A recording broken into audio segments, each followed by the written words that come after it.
Hello everyone, it's me again, William Bean, and I am here with Toi Washington, who actually sits on the Interfaith Advisory Board for the Black Religious Roundtable. So Toi, before we start anything, tell us about you. Who are you? Let them know why we asked for you to sit on the advisory board. Well, hello everyone. As William mentioned, he's from New York, so excuse his accent. My name is Toi Washington Reynolds. Hello everyone. But anyway, a little about me. I consider myself a spirit living a human experience, and I use that totally in my everyday life. I believe that God has given me the amazing gift of being able to show up in spaces and be just who I need to be for the people that I need to be of service to, because I am here of service. I'm a service provider to my people. And Dr. Martin Luther King said everyone can't be famous, but everyone can be great. And we all know greatness is determined by service. So that's why it's imperative and important that I lend my time and my brain to something that's as important as the Black Religious Roundtable and being a part of the committee. So right now I'm just here being a vessel, hopefully that I can pour something out into you and to the community and to the world, that I receive some rich information that someone shared with me, and hopefully it can be transformative to someone else. It's going to be transformative. I pray. Because you got it like that. You identified as a woman, but you also said a trans experience. And so there's transgender, there's transvestite, there's transsexual, there's drag queens. Educate us on the difference, please, so that we all can truly understand. So we know gender and sexuality is two different things, right? Right. And I do a whole training around Gender 101 where I break this down. It's such a long journey and we don't have that much time to get there, so I'll be as clear and concise as possible. Transgender and transsexual are both, of course, individuals that do not identify with the gender they were at birth. So the difference between a transsexual and someone that's transgender, a transsexual is one who have taken steps to make their outsides and their insides align and match. Transgender is an individual that's navigating in the state of mind, an individual that believes they're not the sex that they're assigned as birth, and they have that mentally, and that's how they navigate. A transsexual is one who have taken steps to align their mental with their physical. If that makes it clear. Yeah. So basically, the transsexual then goes further with as surgery, far as hormone therapy, surgeries, or whatever it is, but whatever they want to do to align, fix their aesthetics or change what the physical looks like, right? To connect to the mental. So is it the transsexual, the one that goes further with the surgery? So you have pre-op and post-operative. Pre-operative are individuals that have not had surgery, as far as genital surgeries. SRS, as you call it, sexual reassignment is the word, the politically correct term, SRS. Okay. So that's pre-operative. Pre-operative transsexuals are individuals, can be male or female, that have not had SRS surgery. Post-operative are transgendered individuals that have, transsexual individuals that have had SRS surgery, which means they have had bottom surgery. Okay, so then the difference between a transgender and transsexual is not based on pre or post operation. No. It's more of a state of mind then? Transgender is a state of mind. Transgender is a state of mind. Absolutely. That's why a lot of people are confused, because it's such a broad community now when it comes to transgender individuals. You have individuals that have not done anything to themselves aesthetically, but still navigate in a trans mindset. So that's where I think a lot of the confusion now was coming in with the community, because we see individuals, and I know when I was coming up, a transgender individual was a person that, whether you were either male or female, but you were not born that, and you're navigating in the individual who you feel as though you are on the inside, and you took steps to be that. But now with medical terminology and the way science has advanced, they believe that a transgender individual, you can be trans just from your state of mind. You don't have to dress up or show up daily as female or male, but your state of mind is the thing that validates your existence. And then transvestite, what does that mean? Or is that an old term? I don't hear it anymore. Transvestite is It's the individual that dresses up for fantasy or fetish. It's a sexual thing. Oh. And That's why it's offensive. Like if you ever hear the news and a trans person was attacked or something happens with a trans person and they refer to them as a transvestite, that's a total erasure of someone's identity that lives their life as the sex they identify as. And that's why the word is offensive. True, really, truly. Thank you for sharing that. Absolutely. I'm trying to repeat that word again. Okay. And you answered my question earlier. So when one considers themselves a transgender, however they identify with themselves, but the agenda that's in their mind, that's who they see themselves and that's who they are. So it would not be offensive then if one were to trans from female to male to call them he, him, and vice versa. Absolutely. If it was a male to female, it's not offensive to refer to them as she. Absolutely. And as a woman. Right? Absolutely. So they live their lives that way. Okay. Wow. Here's my next question, because we're dealing with the Black Religious Roundtable that has to deal with HIV in the community. And I know that it's very pervasive in the gay community.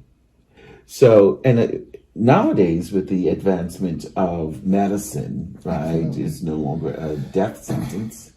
And so people find freedom in having what they call raw sex or without condoms or so. Right.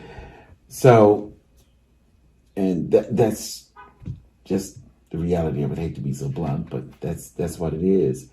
But I do know I work in direct service, and prior to me starting my own organization, I've worked with organizations, and one of the things that I did realize is that there's a lack of equity and equality within community.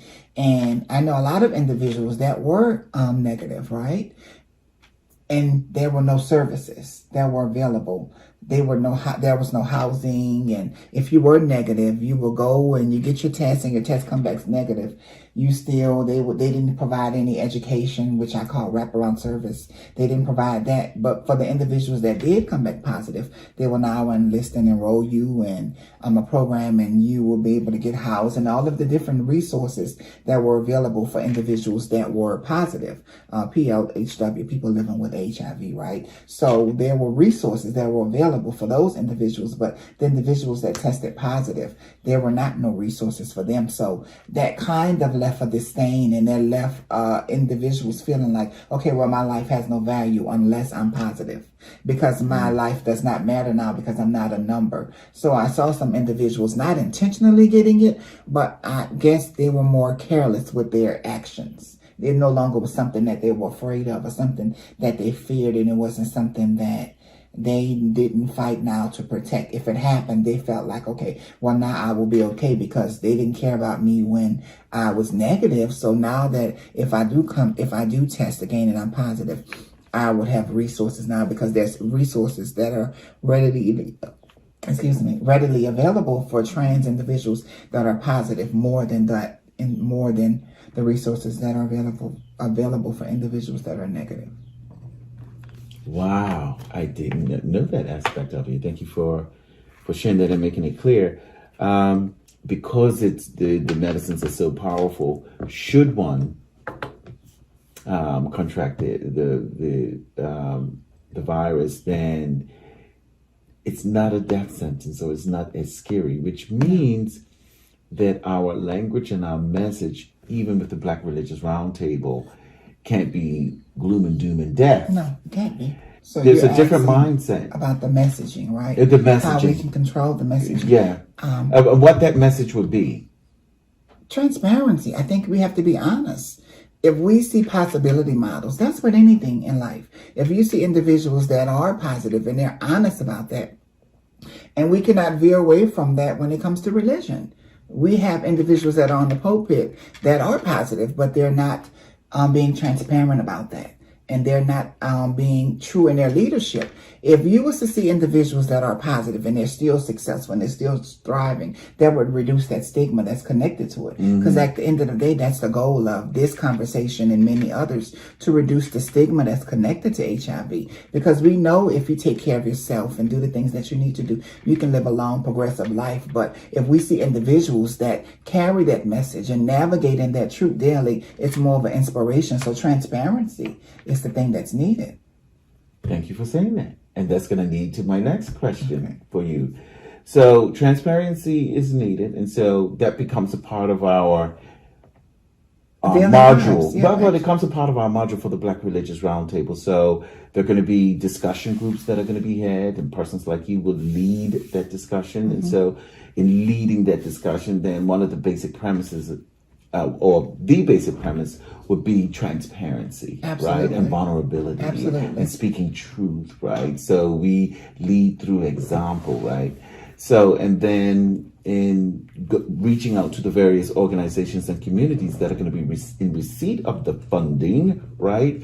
Then the message is still steeped in that, right? It's still steeped in transparency and vulnerability and educating and educating people about finding value within their own selves. Self-work. So with the Black Religious Roundtable, the basic channel that we are to use is faith-based, right? Which leads to the church. Absolutely. Right? And so I myself am a Christian, a follower of Christ, but we're also reaching out to the Jewish community. We're reaching out to all faiths, right? Muslim faith. And so now for you, before I ask you to tie it all in together for me, why don't you tell me what is the trans experience like because are you a Christian? Let me ask that. I'm a believer. I'm a follower of Christ. Follower of Christ. I like that. Because yes, I'm a follower of Christ as well. So tell me about your experience in your experience in the church. My experience, brought up in the church. I was baptized at 7 years old. Myself, that was something I chose to do. I was the only member in my household who went to church. Fortunately, I grew up across the street from a church, and I grew up in the church. 7 years old, I got baptized. I was the only member in my household at that time that was going to church. I accepted Christ at an early age. There was a joy, there was a freedom, there was a liberation that I had being amongst believers, other followers of Christ. And I started my transition at 13 years old from male to female. And the process of that, I started to lose the connection with those believers, those individuals that once cultivated me as an individual and that were instrumental in my upbringing started to kind of descend because they noticed a change in me. And I'll never forget, I was at my house. I'm from New Orleans, Louisiana originally. And I was at church. Well, not at church, I was at home. And the first lady of the church came over. She said, I haven't seen you in church in like 2 weeks.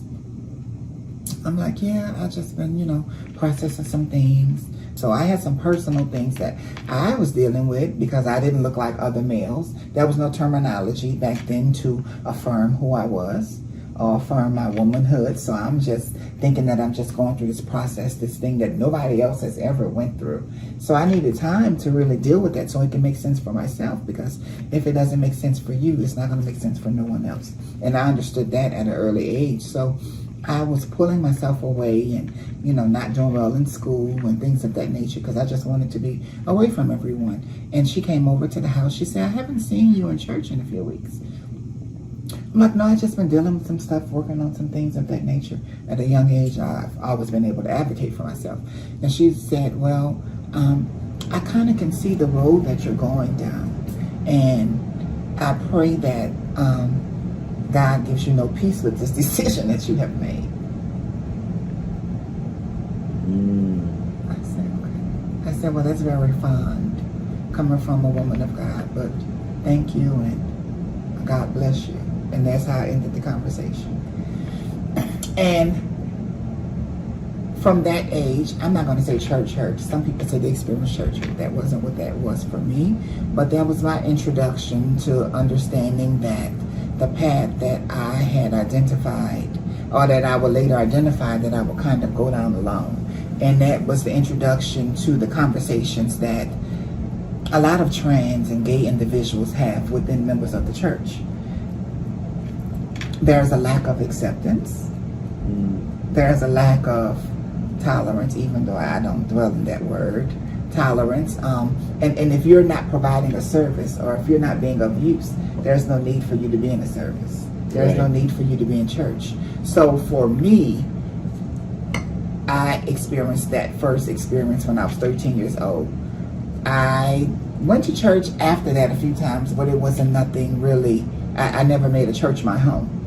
I moved to Atlanta in 2009. I started going to Vision Church of Atlanta, and that I finally made my home. And there was where I first understood how important it was for me to have a seat at the table, for me to be represented, for me to understand that I made in purpose, that I made in truth, and that my existence is intentional. And that I understood now that the scripture says, study to show thyself approved.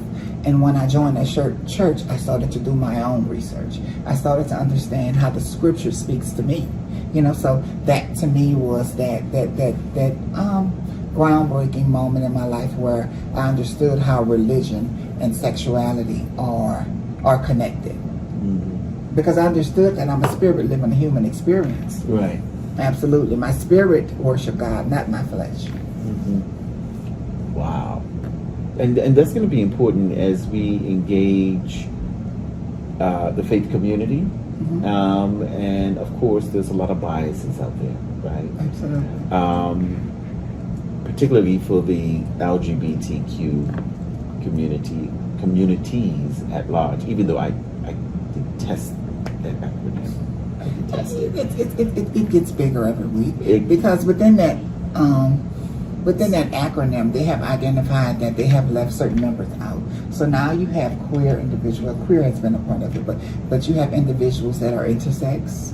You have individuals that are gender non-conforming, right? So it's expensive. Identify as fluid, and the reason for me is as a same gender loving male that I understand the dynamics of racism even within being quote unquote gay. So there are certain privileges that are available to white gay men that are not available to black gay men. And the lesbian community seems to be the gay community in that whole little alphabet appears to get most of the attention, most of the funding, most of the support, and there are individuals within that alphabet or that alphabet soup that's available that don't get equal attention, equal funding. And so it's very misleading, and anything that the heteronormal community sees as abnormal will be thrown into that soup bowl. And so it appears to be getting longer and longer. And quite frankly, for many gay men now, because I can't speak for others in other community, it really is offensive. So I find it hugely offensive. Because it's connected to equity, right? Equity would be an amazing thing if it was fair, but it's not, right? So equity now is about the individual that say for instance, we could use this as oppressed individuals are the ones that are now they're oppressing others, and y'all talked about that earlier. But within the LGBT community, gay will be considered the hierarchy, right? And everything under that would be less. But what I have experienced, I'm a member of ballroom. I compete in pageants. I'm very fluent in the subcultures within community, and that maleness and that power shows up within the gay males because I think other parts of community that they see less than or they deem less than are the ones that they use to empower themselves or inflate their chests. Because if being gay is an issue, what about this person that's just a drag queen, or what about this person that's trans?